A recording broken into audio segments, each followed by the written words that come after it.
Do you believe that good and evil exist? The answer to this question separates Judeo-Christian values from secular values. Let me offer the clearest possible example: murder. Is murder wrong? Is it evil? Nearly everyone would answer yes, but there is a catch. Opponents of capital punishment oppose the death penalty even when there is absolute proof of the murderer's guilt. If you really do believe these people deserve to keep their lives, well, as I said at the outset, I don't understand you. But what photographs could you show? What measurements could you provide that prove that murder or rape or theft is wrong? When a Woman Isn't in the Mood by Dennis Prager. Contemporary women have an almost exclusively romantic notion of sex. It should always be mutually desired and equally satisfying, or one should not engage in it. I will explain in detail why mood should play little or no role in a woman's determining whether she has sex with her husband. So don't get too confident about people's ability to figure out right from wrong without a higher authority.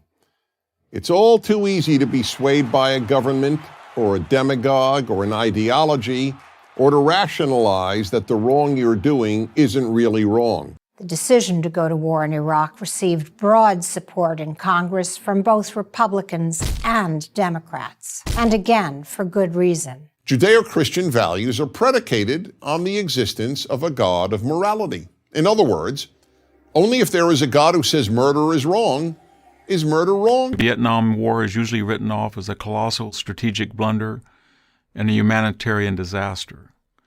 Yet historical appraisals might have been much different had the Vietnam War followed the pattern of the Korean War, which the United States fought for almost identical reasons: the defense of freedom in Asia. If there is no God, the statement murder is evil is the same as the statement I don't like murder. Truman's use of the bomb should be seen as his choosing the least awful of the options available to him. The entire Western world, what we call Western civilization, is based on this understanding. It is also not a coincidence that the first societies in the world to abolish slavery, an institution that existed in every known society in human history, were Western societies rooted in Judeo-Christian values. Statues of great historical figures, like Robert E. Lee, are being torn down across America. Here are some facts about Lee that remind us why his statue should remain. Lee led U.S. Marines to crush the attempted slave rebellion by radical abolitionist John Brown in October 1859. Lee deemed slavery a moral and political evil in any country, but considered it a greater evil to the white man than to the black race, since blacks are immeasurably better off here than in Africa. And so were the first societies to affirm universal human rights. As president of Virginia's Washington College, he favored education for freed slaves but opposed their right to vote. To emancipate women. Men and women are inherently different. Their brains are different. Of course, there are exceptions, but the overwhelming majority of women aren't seeking casual sex, don't have the physical strength of men, and don't share the same work-life priorities as men.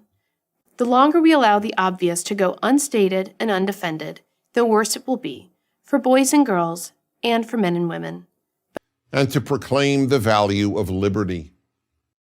If gender activists prevail, we may be left with a world we neither recognize nor like very much. So how do you protect your daughter from being drawn into this dangerous and growing trend?